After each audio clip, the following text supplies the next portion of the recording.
Assalamualaikum warahmatullahi wabarakatuh. Perkenalkan saya Krisman Andi Putra Lase. Pada kesempatan ini saya akan menerapkan mempresentasikan materi tentang penyelenggaraan sistem pendidikan nasional yang diatur dalam UU 20 tahun nomor 20 tahun 2003. Fokusnya presentasi saya yang pertama perbedaan jalur, jenjang, dan jenis pendidikan. Yang kedua penjelasan tentang standar nasional. Dan yang terakhir saya akan memberikan pendapat saya mengenai penerapan SNP dalam peningkatan mutu. Yang pertama adanya jalur jenjang dan jenis pendidikan dalam Undang-Undang nomor 20 tahun 2003. Yaitu jalur pendidikan yang merupakan arah atau alur penyelenggaraan pendidikan yang terdapat dalam 3 jalur. Yang pertama adalah formal, yang dimana formal ini merupakan pendidikan yang terstruktur dan berjenjang, misalnya SD sampai perguruan tinggi. Yang berikutnya adalah non formal, pendidikan alternatif di luar sekolah seperti kursus komputer, privat les, maupun pelatihan keterampilan. Yang terakhir adanya informal, pendidikan ini sering berlangsung dalam keluarga, adanya penilaian, adanya pengajaran tata krama maupun agama dalam keluarga. Yang kedua adalah adanya jenjang pendidikan. Jenjang pendidikan merupakan tingkat dalam pendidikan formal, mulai dari PAUD, kemudian SD, masuk SMP atau MTS dan SMA atau SMK sampai MA dan juga sampai perguruan tinggi. Setiap jenjang disesuaikan atau disusun dengan tahap perkembangan peserta didik tersebut. Ketika jenis pendidikan ini berbeda jalur dan jenjang karena fokusnya pada tujuan khusus. Contohnya karena pendidikan umum, pendidikan kejuruan seperti SMK, pendidikan keagamaan seperti pesantren, dan pendidikan profesi seperti profesi guru atau dokter, pendidikan vokasi, pendidikan khusus bagi peserta didik berkebutuhan. Nah, berikutnya adalah Standar Nasional Pendidikan atau SNP. SNP ini merupakan kriteria minimal yang wajib dipenuhi dalam satuan pendidikan agar mutu pendidikan terjamin. Dasar dibentuknya SNP ini adalah kebutuhan keseragaman mutu secara nasional agar pendidikan Indonesia tidak berjalan berbeda-beda tanpa arah dan pedoman.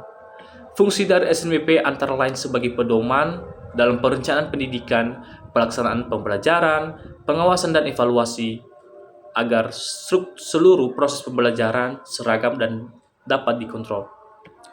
Nah, selain itu, adanya tujuan dari SNP ini atau Standar Nasional Pendidikan ini, yaitu menjamin mutu dan pemerataan pendidikan sehingga kualitas pendidikan di kota maupun di desa memenuhi standar minimal yang sama.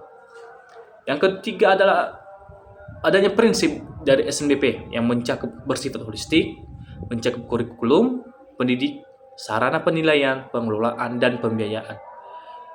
Adanya relevan dan kebutuhan zaman, berorientasi mutu dan perbaikan berkelanjutan, terukur dan dapat dievaluasi, dilaksanakan secara adil dan inklusif bagi semua kelompok peserta didik. Nah, tentunya setelah saya mempresentasikan standar nasional pendidikan dalam cakupan mutu, adanya juga pendapat pribadi saya tentang penerapan SNP ini untuk peningkatan mutu sekolah maupun peserta didik. Menurut pandangan saya, penerapan SNP ini akan sungguh-sungguh meningkatkan mutu pendidikan apabila SNP tidak hanya dipatuhi secara administratif, tapi juga diwujudkan dalam praktik maupun didikan kepada siswa dalam bentuk pembelajaran.